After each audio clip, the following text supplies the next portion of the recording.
angles in the Cartesian plane. The angles in the Cartesian plane. Hello and welcome, people. Welcome once again to my YouTube channel. Hope you guys are doing well. If you're watching from Facebook, from whatever platform, please consider subscribing to us. Okay, without wasting any of your precious time, let's go straight into what we need to discuss today. We're going to look at the angles in the Cartesian plane. What is it that we talk about when we say Cartesian plane? We're simply talking about these two lines that are intersecting the vertical y-axis and the horizontal x-axis.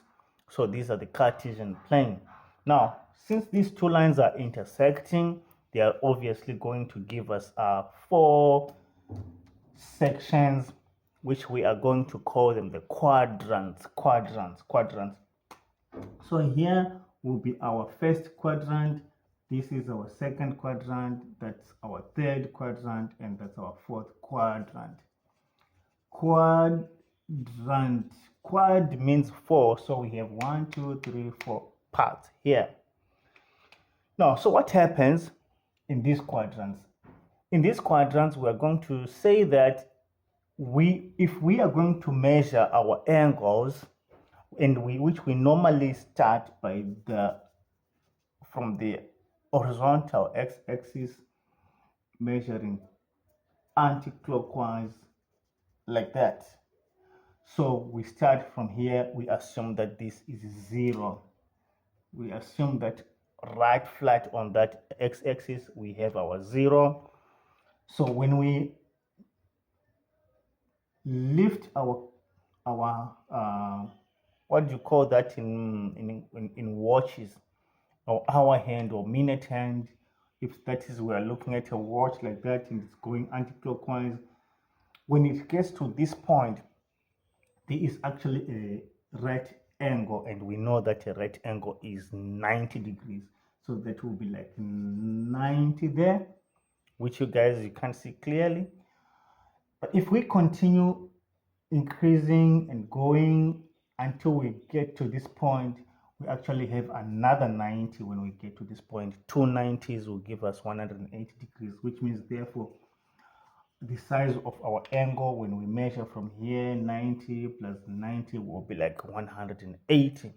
If we don't stop here and continue to measure up to this point here, it means we'd have it another 90. So we have got three 90s. 90 plus 90 plus 90 is going to give us 270 degrees. Now, if I continue to add until I get to where I've started, it means I've got 90 plus 90 plus 90 plus 90, 360, because we'll be having four right angles, which are 490s, 360 degrees. So in other words, moving from here back to here again in anti-clockwise direction, that's a complete revolution or a circle. Now, moving on to the next point, since we're talking about the trigonometric ratios, which are sine, cosine, and tangent, we are going to find out that all these trig ratios that are lying in this quadrant are all positive. All positive. What do we mean by that? Let me try and illustrate here. For example, in this here, this is my x and this is my y, and if my angle is like that, let's say this is like maybe 30 degrees, let me just call it theta, right? And then from here to there, that will be my x, and from here to there, my y here. So sine theta here, sine theta will be opposite over hypotenuse. So my sine theta will be opposite over hypotenuse. But all these angles, they are positive. The value here of sine theta will be positive. Moving on to the next quadrant, the value for sine theta will also be positive. So I'm going to say sine theta is also positive here. If I move to the third quadrant, all the values can be positive, so all the values are going to be negative.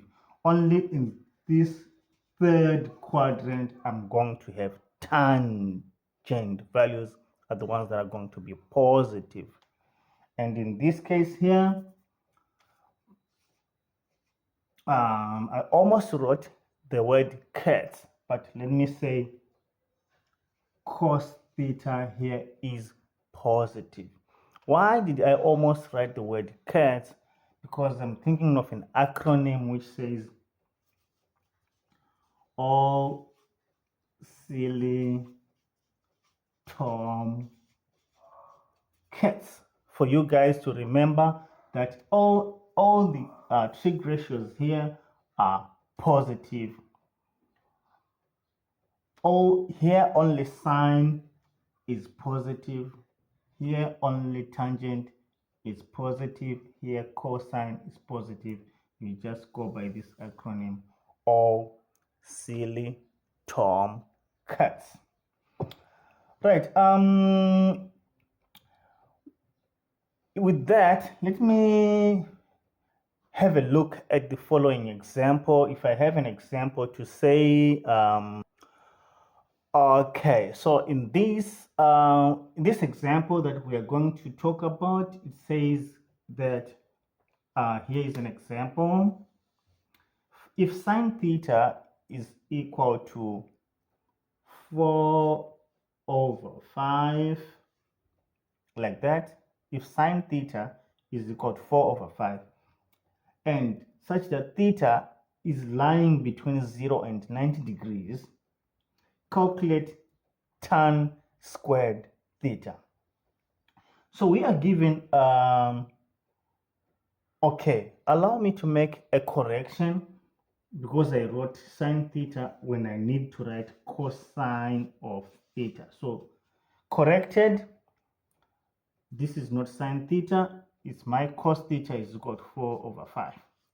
Now, when we say sine theta, I'm saying, I'll illustrate here by drawing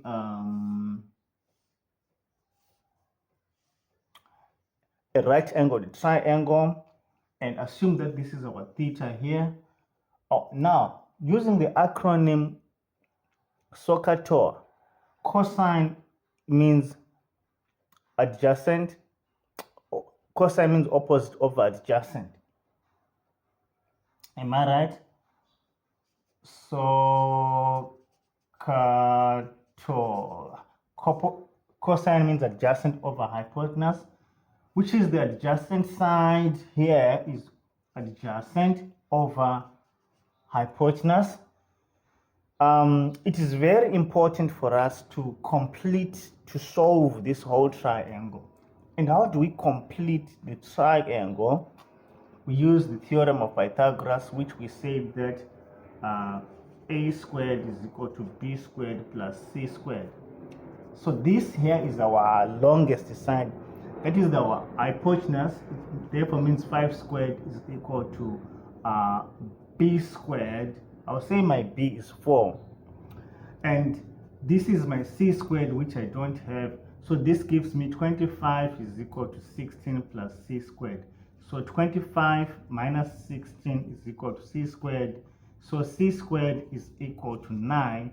That means that square root of c squared is going to be square root of 9. So therefore my c is equal to 3. Let's create some space there. Now, if my c is equal to 3, I do have a diagonal triangle with 5, 3, and 4. They now want us to find what tan squared is. Tangent is opposite over adjacent.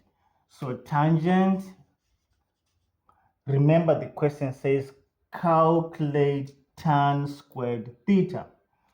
Before we look at tan squared theta, let's find what tan is. So tan theta is equal to opposite. This is where theta is opposite of adjacent. So that's the opposite is 3 and adjacent is 4. So that is tan theta. But now, when we say tan squared, it means this tan squared, it means tangent of theta squared. It means therefore we come in here and we also square this one. Therefore, it takes us back to tan squared theta is equal to, we're squaring now. 3 times 3 is 9 and 4 times 4 is 16. Right, that's it, people. We are required to find the value of tan squared theta. So that's it.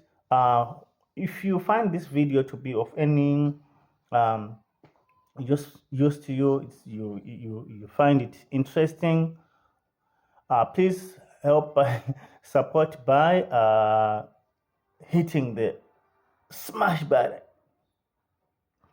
subscribe. See you guys in the next videos to come. Stay tuned. Bye. Enjoy the rest of your day.